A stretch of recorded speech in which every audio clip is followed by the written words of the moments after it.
الحمد لله وكفى وسلام على عباد الذين اصطفى أما بعد فأعوذ بالله من الشيطان الرجيم بسم الله الرحمن الرحيم ومن أحسن قولا ممن دعا إلى الله وعمل صالحا وقال إنني من المسلمين وقال النبي صلى الله عليه وسلم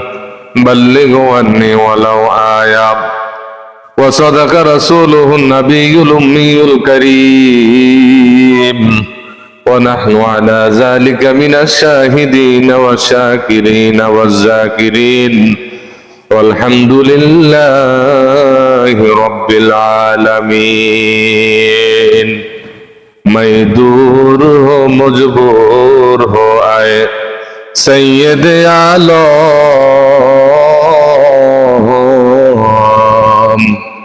दीदार देखाते नहीं आवाज सुना दे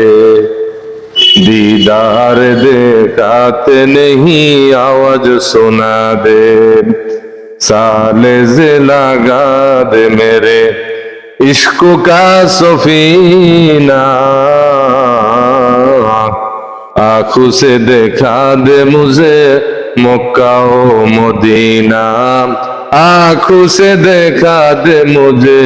मक्का ओ मदीना আল্লাহর বান্দা নবীর উম্মত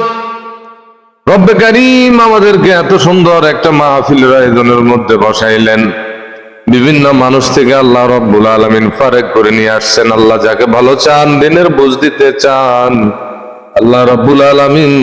তাকে হেদায়েতের রাস্তার মধ্যে নিয়ে আসে জোরে জোরে বলেন না সুবহানাল্লাহ প্রিয় ভাইরা আমার রাসূলুল্লাহ সাল্লাল্লাহু আলাইহি ওয়াসাল্লাম ১৫০০ বছর আগে বললেন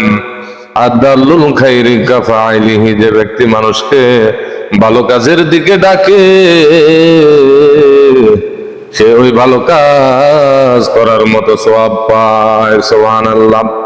আজকে যারা এখানে আয়োজন হইলেন পর্দার আড়ালের মা এবং বোনেরা এই মাহফিলের জন্য যারা চেষ্টা করলো আলেমদেরকে দাওয়াত দিল যত মানুষ এখানে কথাগুলো বলবে এবং শুনবে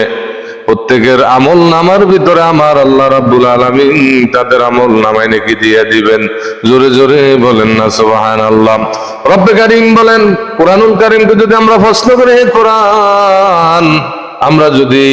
এরকম ভাবে জমিনে আসলাম কিসের জন্য আসলাম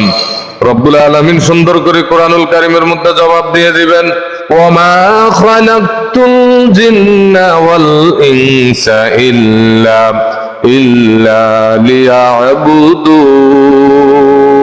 লিয়াবুদুন আল্লাহু আকবার আল্লাহ রাব্বুল আলামিন বলেন মানুষের জিন জাতিকে আমি আল্লাহ এই দুনিয়ার মধ্যে সৃষ্টি করলাম আমার ইবাদত করার জন্য আমার দাসত্ব করার জন্য যদি আমরা আল্লাহকে প্রশ্ন করি আল্লাহ আমরা যদি ইবাদত করি আমাদেরকে কত দিবেন একটা আমলে রব্বে কারীম কুরআনুল কারীমের মধ্যে সুন্দর করে জবাব দিয়ে দিবেন মান জাবিল হাসানাতি ফালাহু আশরু আমসালিহা কোন বান্দা বান্দি যদি একটা নেক আমল করে ওই একটা নেক আমলের বিনিময়ে আমার আল্লাহ রাব্বুল আলামিন বান্দা বান্দিকে 10 গুণ দিয়ে দিবেন সুবহানাল্লাহ আল্লাহর রাসূল বলেন ওই ব্যক্তি বড় মুমিন যার দিলের ভিতরে ভালো কাজগুলো না কাজগুলো আনন্দ দেয় জিকির আনন্দ দেয় তাহাজ্জুদ আনন্দ দেয় হজ আনন্দ দেয় মসজিদ মাদ্রাসা আনন্দ দেয় যত রকম ইসলামের ভিতরে ফরজিয়াত আছে ফরজ আছে ওয়াজিব আছে সুন্নাত আছে সব আমলগুলো যার হৃদয়ের ভিতরে অন্তরের ভিতরে শান্তি লাগে